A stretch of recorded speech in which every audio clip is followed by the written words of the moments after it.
over to Rock Creek Park, up to White Oak, over to Prince George's County.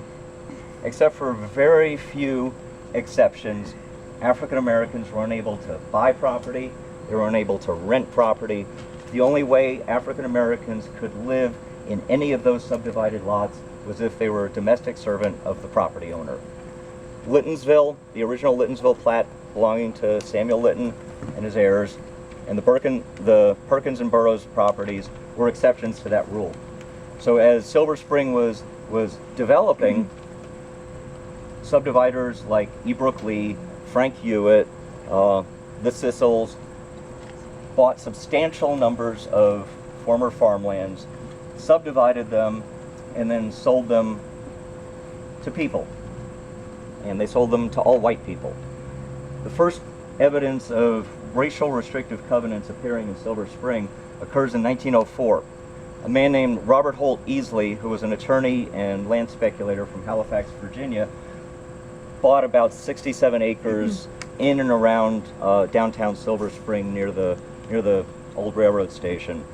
In 1904, he began subdividing those properties, and the deeds to the first sales contained the first language that we have restricting African Americans from living in Silver Spring. He prohibited the occupation of those properties by anyone of African descent. Between 1904 and 1948, when the U.S. Supreme Court rendered those racial restrictive covenants unenforceable, more than 70 residential subdivisions had been created in what's now known as Greater Silver Spring. Most of those either by the developers themselves by filing independent declarations of covenants specifically excluding African Americans, or by individual property owners attaching racial covenants to their deeds, created a community that you could look at census returns for, say, North Woodside in the 1930s and 1940 and find a handful, less than a dozen of African Americans living there, all of them domestic servants. Silver Springs Business District developed similarly. Silver Springs Business District, which grew along Colesville Road and Georgia Avenue, was built by the same individuals who were involved in the real estate speculation. Men like E. Brooke Lee, Frank Hewitt. They built banks, they built stores, they sold property for other business people to come in and build wealth and build community. Up until the passage of civil rights laws in the 1960s, not the desegregation of schools by Brown v. Board, but actually the creation of an open accommodations law in 1962 by Montgomery County and an open housing law in 1968, African Americans were rigidly excluded from most public spaces in Silver Spring. E. Brooke Lee himself, who was considered the father of modern Silver Spring, was a former Maryland legislator, the founder of the Maryland National Capital Planning Commission, founding inspiration for the Montgomery County Civic Federation, and much of the social infrastructure that we now have in Montgomery County was an unrepentant racist. And unfortunately, the histories of Montgomery County and Silver Spring don't even mention that. To give you an example, Lee's properties, every one of the subdivisions that he created were racially restricted.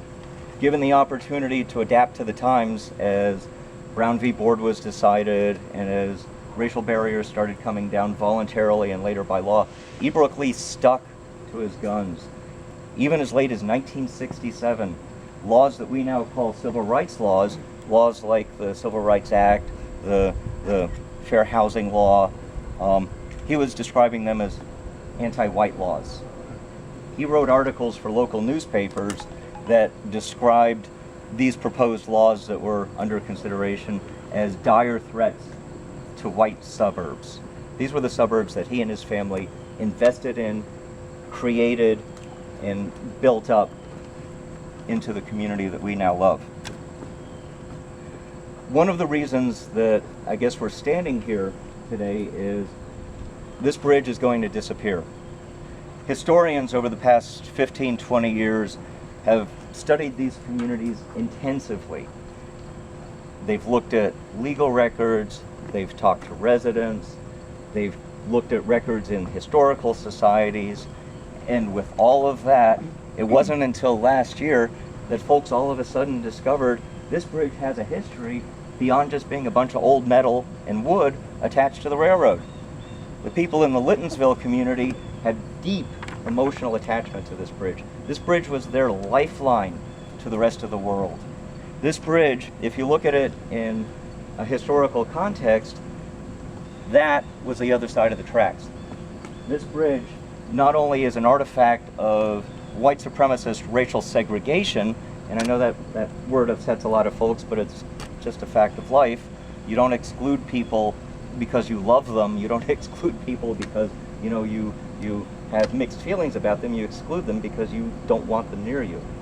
This bridge, as an artifact of white supremacist exclusion, is also a powerful symbol of resilience of that community. And we have another bridge, another train. So when you think of the disappearance of the bridge, think of the disappearance of cycle time. We have no